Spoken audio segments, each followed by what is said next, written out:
Peggy 16.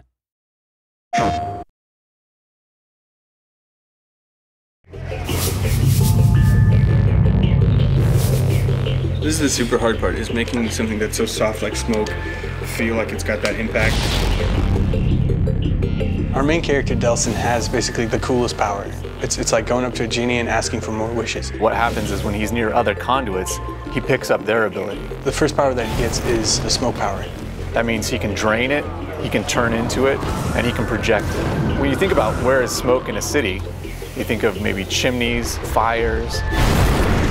You can get smoke from vehicles in this game, but you have to destroy them first. And of course, those end up blowing up and blowing up other things around them. And all those things now become smoke sources. Every designer loves a burning car. I don't know why, but every effects artist has to do this at some point. The PlayStation 4 is really allowing us to do some stuff that we couldn't before. And that meant writing new tools and new particle systems to accommodate that. All of our particles are self-shadowing, taking environment light. You can see that the particles are actually affected by the environment shadows as well. It just makes everything feel more connected to the world. It brings it all together. Honestly, for me, the effects are the coolest part of the game right now. In a fluid fashion, you can combo up melee hits to dashes and moving away evasion stuff, to shooting, to dashing back in. You can dash through guys, grab them, flip them over. Bam! Oh, that's beautiful. It inspires that visceral reaction in people when they see it. It tosses things in the air, and then they kind of like almost hover with some smoke around them, and then they blow up. Instead of just, it's actually windy gusts of. It's like, yeah. Whoa, you know, whirlwind of smoke. Me too, and these bad guys, right? And then at the end, all this crap's in the air. Blah.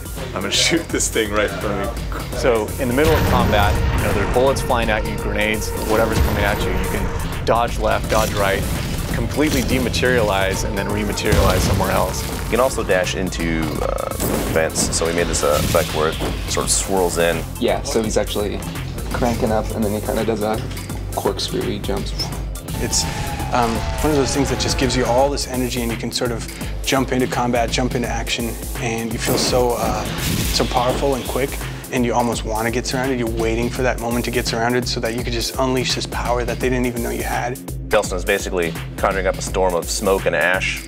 I think that if you time it out, like, you can push all the ambience down, and it gets kind of quiet, almost like an inhale. Yeah, kind of has that. We were really pushing it. Let's have Delsin go as high as freaking possible. Here he is in the air, he kind of tucks in. By the time it gets to, you know, about here, he's pretty much reformed at that point, yeah.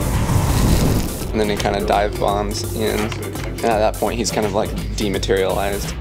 Anything breakable, it's going to destroy. Yeah. Any car, it's going to toss, tumble, throw. Yeah. Any person. Yep. Maximum number of things flying around in the air. We're trying to make you feel like you're this unstoppable force, and it takes wave after wave of enemy to give you a challenge. Your character is the weapon, and that's something that's really, really turned out to be a lot of fun.